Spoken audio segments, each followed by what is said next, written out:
Hello and welcome back to my channel, and if you are new here, hi, I'm Alex and I'm making videos about whatever I currently feel like. Last week I posted on social media that people can ask me questions related to Switzerland or my life in Switzerland in general, so I wanted to answer some of the questions. Why did you move to Switzerland? The answer is very simple. I met my husband in England, and when he was still my boyfriend, he moved to Switzerland to be with his family for a couple of months, and then he's supposed to move to Australia.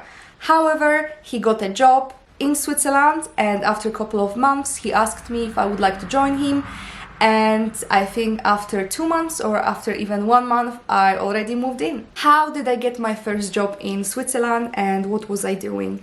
So for me, it was extremely hard in the beginning to find a job, not only because I wasn't fluent in German, but also because I was living in a very small town and we didn't really have many jobs around. And in that time, it was really hard to get a job even for people who were fluent in German. So I have a barista certificate and I have all of the trainings done, and even when I applied to work at Starbucks, I didn't get the job. So I've sent about 150 or 160 CVs, and I got response only from 3 places.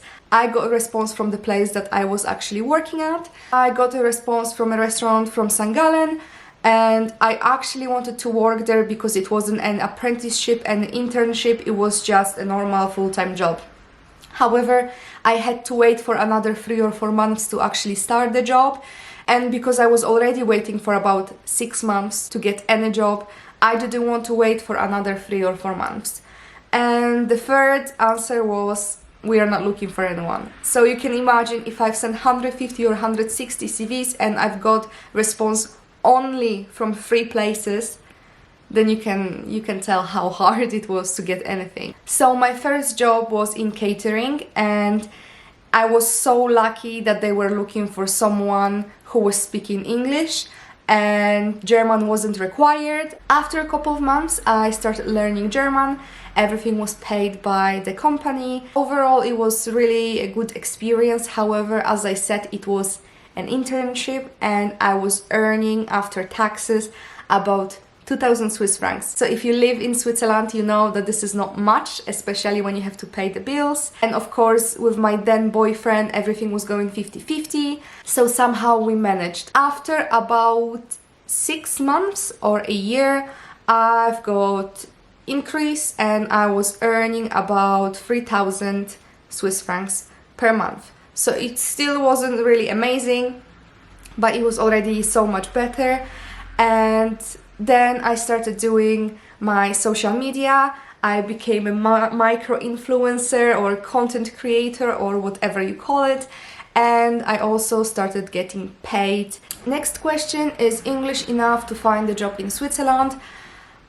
I would say if you are lucky, it's good and you might get a job. However, I don't think it's enough in general to speak only English. If you have an English speaking job like I did in the past, it was okay for the beginning, but then people started questioning why you don't speak German and don't you think you should learn before you came to the country. I think if you are looking for a job in bigger cities like Geneva, that is very international, or for example Zurich, it might be easier to get a job. You should speak one of the local languages, and if you hear people saying, oh, you live in Switzerland, you should speak German, actually guys, you can also speak Italian or French, but then you have to live of course in a French or Italian part, but it also doesn't mean that necessarily you have to speak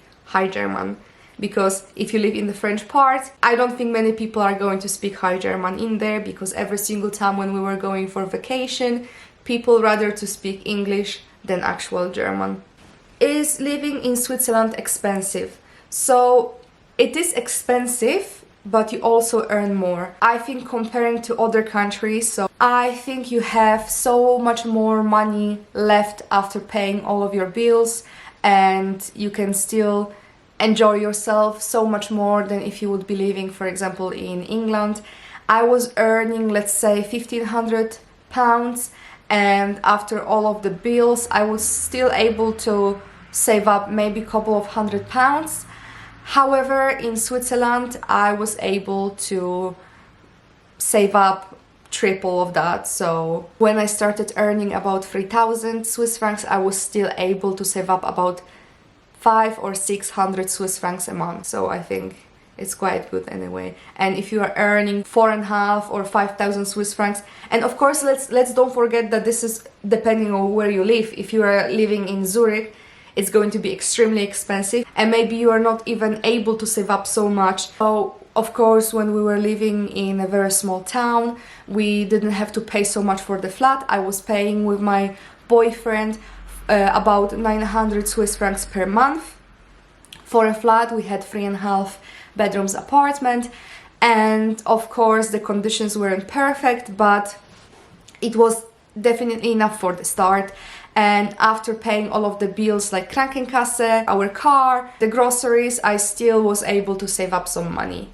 And actually I can't really compare much to Poland because I moved out when I was 18 years old. So even at the moment I don't know what's considered a good wage, and I don't know how much people can actually save up per month. So I can't really speak up on that. Making friends in Switzerland, is it really that hard? Yes, it is.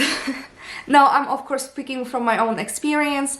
If I would be living in Zurich, I know that it wouldn't be so hard because there are so many events that you can attend. There are so many places that you can go to that you can actually meet some people. You can meet people your age. There are also so many international people, so I'm sure you will find someone from your own country. And I think because I used to live, and I'm still living in a quite small town, it's just harder because around we don't really have many young people, and even when I'm going outside we don't really have many people walking around in general. However, now that I'm a mom, I think it's a little bit easier because my daughter goes to a daycare 2 times a week for a couple of hours, and I'm able to meet some moms. I'm also meeting some moms at the playground and when I'm going for walks. And there is also a lovely group chat for the moms from the area, so we can meet, and if we need something we are all helping each other out. Next question: what do you do for a living? I'm a stay-at-home mom. I'm a student. I'm studying at the Open University in England, and everything is from home, so that's wonderful. I have my small business doing catering services. I have my company called Papillon de Suisse, and I'm making bath salts, candles, and all of the wellness products. So now I also have my little store, and I'm selling baby accessories, baby clothing, and souvenirs, and all of these things. So my shop at the moment sells everything that it's missing in our area. I don't want this video to go for ages, so let's say this is part 1.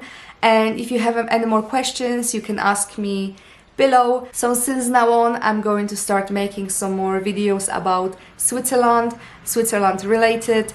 So I will be going to different towns, and I will be talking a little bit about the culture, about the food, and about the places that are worth visiting, and so much more. So if you have any ideas, you can just comment them and let me know what you would like to see. This is all from me for today. Thank you so much for watching, and I will see you very soon. Bye bye.